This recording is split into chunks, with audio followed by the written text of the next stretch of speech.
Akhirnya guys, setelah sekian lama F1 balik lagi ya. Udah lama nih kita nggak lihat mobil-mobil keren ini balapan lagi di track. Ya ada sebulan lah ya. Dan untung aja balapan berjalan dengan lancar ya setelah beberapa berita mengenai mereka sepertinya akan ada hujan deras dan mungkin aja balapan ditunda atau dibatalin. Tapi untungnya semua aman ya. Jadi gimana balapan Miami Grand Prix 2026? Balapan pertama di mana ada perubahan regulasi juga.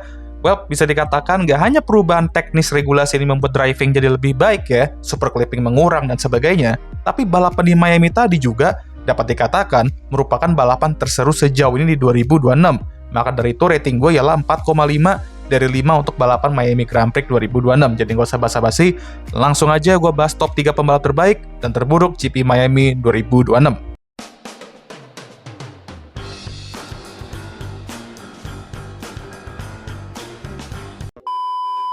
Winner chicken dinner sudah jelas lah ya. Gue berikan ke remaja Italia itu, yaitu Kimi Antonelli ya. Ya di sprint dia memang berantakan banget lah. Dan dimana dia tuh harusnya finish di posisi keempat, malah turun ke posisi ke-6 karena track limit. Gelo juga nih orang ya, 19 lap bisa kena track limit ya kan. Tapi di qualifying, langsung lock-in dia. Emang performa musim lalu di mana dia secara mengejutkan meraih sprint pole ternyata bukanlah fluke ya. Emang demen dia di track Miami ini. Dan itulah makanya dia meraih pole dengan lap time yang luar biasa. Dan start, ya nggak usah ditanya lah ya, kekurangan gizi kayak biasa. Dan bahkan bisa aja turun lebih banyak posisi kalau Max nggak Macarena saat start tadi. Karena dia tadi juga melebar tuh di turn 1 itu. Overall battle dia sama Lando sih seru ya. Dan sama Charles juga di awal-awal. Dia mampu memanfaatkan undercut dengan baik dan menyalip Lando setelah dia masuk pit itu. Dan dia juga menahan Lando sampai akhir balapan untuk meraih hat-trick kemenangan, dan Doi juga merupakan satu-satunya pembalap di sejarah F1 yang pernah hat-trick kemenangan pertamanya dari pole position. Best win dia sejauh inilah, karena jujur aja nih, di 2 race sebelumnya, oke lah, dia emang performanya bagus, tapi ada momen luck yang membantunya. Tapi di sini, ini pure pace dan skill, jadi good job lah Kimi ya. Sekarang pertanyaannya ialah, bisakah dia mempertahankan momentum ini? Karena kita sudah melihat kasus di mana yang muda unjuk gigi duluan di awal musim, tapi habis itu letoy sering berjalannya musim. Ya gue nggak perlu sebut namanya lah ya, soalnya di podium juga nanti dia dengar suara kita. Buya kedua akan gue berikan ke McLaren. Edan emangnya setiap kali mereka bawa update ke Miami, langsung keluar aura Roman Reigns-nya ya. Ya sama-sama di Florida juga lah gitu. Lando benar-benar mendominasi sprint weekend dengan meraih pole dan memenangkan sprintnya. Dan Oscar Piastri pun juga finish di posisi kedua untuk membuat hasil 1-2 McLaren di sprint ya. Walaupun di qualifying biasa ya agak berantakan mereka, tapi pace mereka di balapan dan tire wear mereka juga udah mulai mengarah-arah ke MCL 39 musim lalu. Dewa banget ya. Tinggal perlu tipis-tipis aja update lagi mobilnya nanti, dan Mercedes perlu hati-hati banget sama mereka karena di sini mereka udah ngejar banget tuh gapnya yang dari awal musim gede banget ya. Oscar Piastri, well, weekend ini dia tertinggal dari rekan timnya, tapi respect-nya dia mampu tetap berada di belakangnya persis dari hasil ya. Dan walaupun bukan weekend terbaiknya, tetap dia mencetak poin besar untuknya dan McLaren. Mantap ya ini orang ya. Hasilnya sejauh ini di 2026 kalau nggak podium, ya DNS. Udahlah bang, udah. Masih aja dibawa-bawa tuh DNS. Ya lucu soalnya ya, masih nggak habis fikri gue gitu. Apakah McLaren membuang peluang kemenangan di sini dengan Lando stop lebih telat? Ya nggak juga, karena ini racing boys. Undercut, overcut adalah bagian dari F1. Kimi mampu memanfaatkan undercut dengan baik dan mampu menahan Lando sampai akhir. Jadi, ya emang kalah dengan fair aja. Lagi pula kan dia juga di depan Kimi saat itu posisinya, dan undercut bakal selalu dipakai sama pembalap di belakangnya. Mana bisa juga mereka prediksi Kimi bakal pit di lap itu juga kan.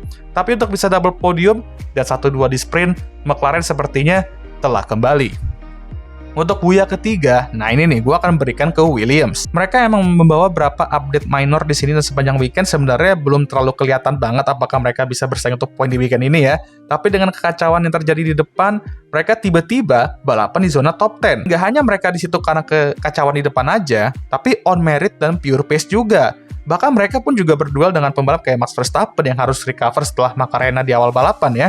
Mereka juga bisa menahan 2 hasil belakangnya yang emang terbukti mobil mereka jauh lebih kencang sejauh ini di 2026, dan akhirnya kedua pembalap mampu mencetak poin. Mantap lah ya, dan ini dapat dikatakan merupakan kemenangan untuk mereka mengingat mobil mereka juga masih dalam program intermittent fasting. Hasil ini bisa mereka gunakan sebagai momentum, dan mereka juga sudah naik ke atas Audi di posisi ke-8 klasemen. Seperti yang gue bilang, kalau mobil mereka udah di berat badan ideal nanti, dengan mesin Mercedes itu, percaya sama gue, tim ini bisa bersaing sama Alpine nantinya. Tapi sebelum hari itu tiba, kita nikmatin klip ikonik satu ini lagi. I don't care about 23, I don't care about 24, and I really don't care about 25. So strange, wasn't it? Masih lucu aja nih coach ya. Mereka berpikir mereka memasak, tapi ternyata baru siapin bahan doang ya. Nah, sekarang kita ke yang ente-ente. Dan pertama gue akan berikan ke George Russell. Nah ini nih, gue sebenarnya ngerasa bahwa di Shanghai dan Suzuka dia tuh emang gak hoki aja. Dan momentumnya hilang karena kebanyakan atraksi. Mau itu mobil bermasalah, timing safety car gak menguntungkannya, dan sebagainya. Gue expect dari Miami untuk comeback, tapi ternyata bukannya comeback malah makin hancur performa dia di sini. Kalah jauh dari rekan timnya di setiap sesi, dan gak hanya dari rekan timnya, dia juga dikalahkan oleh para rival-rival dari tim lain kayak Ferrari, McLaren, dan maksudnya Max Verstappen ya. Di sprint cuma finish di posisi keempat. Dan itu pun terbantu sama Kimi yang kena penalti. Di race ya benar-benar kalah telak dari para rival-rivalnya dan rekan timnya. Dan di race ya benar-benar terhibur juga sih sebenarnya gue lihat dia diteror sama Charles Leclerc dan Max Verstappen di akhir balapan ya, sampai ada buat kontak juga tuh. Walaupun ujung-ujungnya walaupun dia diteror ya, dia juga yang finish di depan. Tapi ini membuatnya semakin tertinggal dari Kimi di standings, dan ini juga pertama kalinya dia emang underwhelming secara pace. Dan jujur aja, kalau gini terus bisa jadi alarm banget untuk George karena dia sudah tertinggal 20 poin dari Kimi.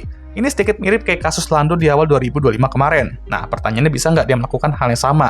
Comeback nanti di pertengahan sampai akhir musim? Bisa aja karena di F1, apapun bisa berubah dengan cepat. Kayak opini fans F1. Untuk NT kedua, gue akan kasih ke Isaac Hadjar. Nah, 3 ronde pertama secara mengejutkan kalau kita ngomongin qualifying, dia merupakan pembalap yang lebih unggul dari Max Verstappen. Dan ya sangat mengejutkan pastinya ya. Tapi di Miami malah balik lagi ke masa-masa di mana second seat itu sedikit terkutuk ya. Di mana dia 1 detik lebih lelet dari Max di one lap pace, dan dia pun terheran-heran kenapa itu bisa terjadi. Ya kita pun juga bingung ya kan. Dan di sprint oke lah, walaupun nggak dapat poin, tapi di top 10. Dan ya masih dipatatin sama Alpine itu. Di qualifying ya sama aja, di mana dia diservis sama 2 Alpine ya, tapi malah kena disqualified dan dia harus start dari pit lane. Awal-awal oke lah dia bisa naik berapa posisi, ujung-ujungnya malah nyipok tembok dan DNF. Waduh, apakah kutukan itu akan terjadi lagi? Mengham deh emangnya, dan ini merupakan salah satu momen dimana kita bertanya pertanyaan itu lagi. Dan ya, gue pun sampai muak, tapi ya ini baru 1 weekend aja, jadi belum bisa kita pertanyakan dulu lah itu ya.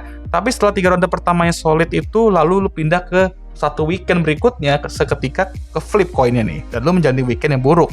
Ya ini bisa kena di kepercayaan diri, dan semoga aja masih aman itu, karena weekend-weekend kayak gini biasanya bisa menjadi momen dimana mental dan performa bakal kena nantinya. Kita udah lihat beberapa kasus, apalagi di kursi kedua Red Bull itu di masa lalu, ketika 1 weekend buruk bisa mengubah balapan-balapan berikutnya. Untuk yang ketiga, gue berikan ke Aston Martin. Nah sabar guys, gue tahu mereka dua-duanya finish, dan ya itu emang udah kemenangan buat mereka, karena akhirnya punya 2 mobil yang finish. Tetapi yang bikin mereka masuk ke list NT ini ialah ada di sprint qualifying, di mana gue akan ada buat video pembahasannya di hari Rabu lengkapnya. Tapi gue mau mention sedikit aja, kalau kalian inget kan, gue pernah buat video soal mobil F2 lebih kenceng dari mobil F1 di 2014. Dan ya, ini terjadi lagi. BTW, ini bukan mobil F2 yang tercepat aja yang lebih cepat dari Aston Martin, tapi mereka lebih lelet dari Lord Mahathir F2 yang baru, Sheen Shields. Like, what? Oke lah, nanti gue bahas lengkapnya di hari Rabu. Dan emang ini tim nggak ada bawa update juga ke sini, dan cuma satu-satunya tim yang 0 update. Tapi come on lah, masa iya lebih lelet dari F2 gitu? Udah gitu lebih lelet dari yang paling lelet di F2 pula ya kan? Tapi ya oke lah, gue apresiasi Nando bisa menggunakan pengalaman 19 juta tahun itu untuk go long dan meraih keuntungan ban di akhir-akhir untuk finish di posisi 14. Dan Lance Stroll juga GG, akhirnya bisa finish balapan pertama realnya di 2026. Tapi ya progres udah oke, cuman ya ini tim punya gunung yang tinggi untuk didaki ya. Malah ini bukan gunung lagi, tapi ibarat harus mendaki semesta baru ini. Oke lah, gitu aja untuk video kali ini. Gimana menurut kalian? Balapannya cukup seru ya, lumayan lah bisa begadang, dan worth it juga begadang nonton balapan ini ya. Dan ya, jangan lupa untuk like, subscribe, dan share video ini, dan jangan lupa juga untuk menyalakan lonceng notifikasi agar kalian semua tahu ketika gue ngupload video baru. Jangan lupa juga untuk follow Instagram gue. Udah ngantuk nih bos, pengen tidur. Seperti biasa videonya akan tutup oleh. Okay guys, thank you for watching.